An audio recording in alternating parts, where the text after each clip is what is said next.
macam. Belakangan lagi-lagi nih referensi di medsos ramai soal terakhir soal panggilan Habib Mahfud. Kiai Said juga beberapa kali. Ahlinya beliau nih.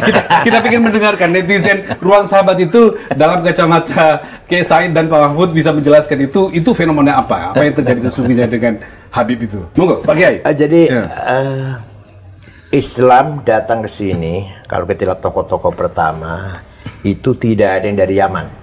Tidak ada yang dari Yaman. Tidak dari Yaman. Yang pertama. Clear itu ya. Fatimah binti Maimun, Wasil, Syekh Wasil yang di Stono Gedong Kediri, kuburannya itu di Nisabur. Dari Persia, kalau sekarang Iran ya, Nisabur. Syekh Ahmad Subakir yang kuburnya di Goa, ya, di Sulawesi. Itu juga dari Khorasan. Syekh Kuro di Kerawang. Itu dari Cina. Ya. Jadi Maulana Ishaq dari Tobruk, dari kota perbatasan Mesir Libya.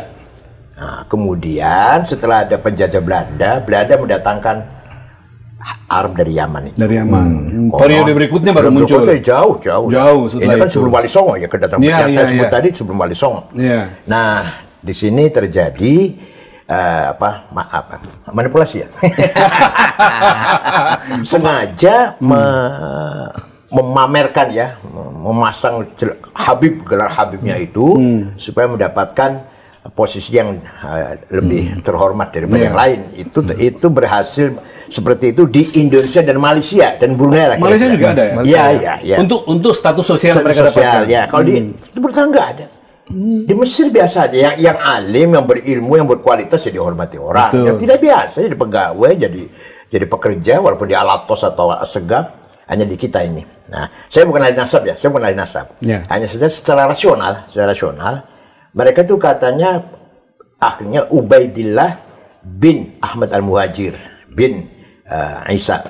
Nah, tidak mungkin ada ahli bait namanya Ubaidillah, karena Ubaidillah itu gubernur Irak yang membunuh Sayyidina Husain dan saudara-saudara di Karbala. Namanya Ubaidillah. Oh iya, peristiwa Karbala itu. Ya, namanya Ubaidillah. yang eksekutornya atas perintah Yazid, Khalifah Yazid. Al-Amawi. Maka Ahlul Bait itu nggak ada nama Yazid. Cari ada nggak Habib namanya Yazid? Nggak ada. Amrun nggak ada. Muawiyah nggak ada lagi malah. Begitu. Ubaidillah nggak ada. Cuma nggak ada Habib nama Ubaidillah. Nah, sedangkan itu katanya semua ini turunan Ba'alwi bin Ubaidillah bin Ahmad bin Isa bin Muqaddam nanti Ja'far Shadiq. Jadi menurut saya rasional saja, tidak mungkin ada Habib namanya Ubaidillah. Itu ya. Tapi saya bukan ahli nasab. Bukan ahli nasab. Pak Mahfud juga beberapa kali ditanya soal itu kan oleh netizen. Saya itu ya bukan ahli nasab juga, tapi saya membaca filologinya Minahim Ali itu jelas ya. Nampaknya tidak ada kaitan itu antara apa yang sekarang disebut habaib di Indonesia itu dengan Ali atau dengan Nabi Muhammad apalagi gitu. Tetapi begini, saya tidak peduli itu apakah benar apa tidak. Dia ada kaitan. Bagi saya yang menyinggung rasa nasionalisme saya itu ketika pejuang-pejuang kemerdekaan dari nenek moyang kita itu katanya Habib. Yang menentukan merdeka tanggal 17 itu Habib. Waduh. Jadi klaim-klaim seperti itu yang terganggu gitu ya. Ada surat resmi Bung Karno ya, dalam surat menyoratnya dengan Hasan itu dia merasa jengah dengan Habib. Saya nih kok begini ya, Habib nih kok begini, merasa meninggikan diri. Saya tidak suka kata Bung Karno. Ada suratnya. Ada suratnya itu. Ada suratnya. Nanti bisa dilihat. Jadi Bung Karno tuh tidak bersahabat dengan Habib. Bahwa mungkin kenal tuh iya. Bahkan sesudah merdeka ketemu lalu di foto-foto itu iya. Gitu. Apalagi memberikan posisi yang lebih tinggi gitu ya. Ada itu ya. Iya, ada surat menyorat Bung Karno dengan Hasan itu. Saya tidak setuju. Seakan-akan Habib ini kelas tersendiri gitu tuh Bung Karno gitu.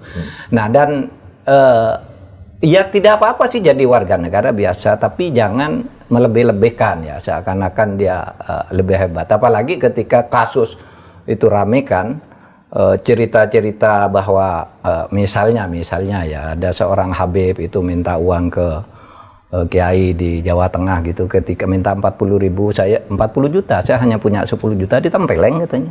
Astaga. Oh iya. Lalu di Madura itu ada seorang punya istri cantik, kalau kamu ingin masuk surga keturunanmu diminta istrinya, dibolehkan gitu. Dan orang-orang di kampung kita biasanya yang merasa bangga banget gitu. Ini Sejak kapan kita jadi budaknya orang-orang Yaman? Maka saya sebagai anak bangsa tersinggung, apalagi cerita-cerita hurufatnya itu bisa nurunkan emas. Kalau bisa nurunkan emas banyak di YouTube itu, Pak. Iya, mula-mula bahwa kalau seorang Habib yang gila itu lebih mulia dari 70 kepala kiai gitu kan ada. Nah, ketika cerita itu beredar kan ada yang berteriak tuh, Habib yang dari Habib yang rambut perak itu sama Habib Rizik. Coba tunjukkan kepada saya. Akan saya hajar sendiri kalau ada Habib begitu. Dikeluarkanlah omongan Habib Taufik, omongan ini. Semua video-video itu keluar. Semuanya video bohong. Kayak video-video tadi. Enggak dihajar tuh. Gitu.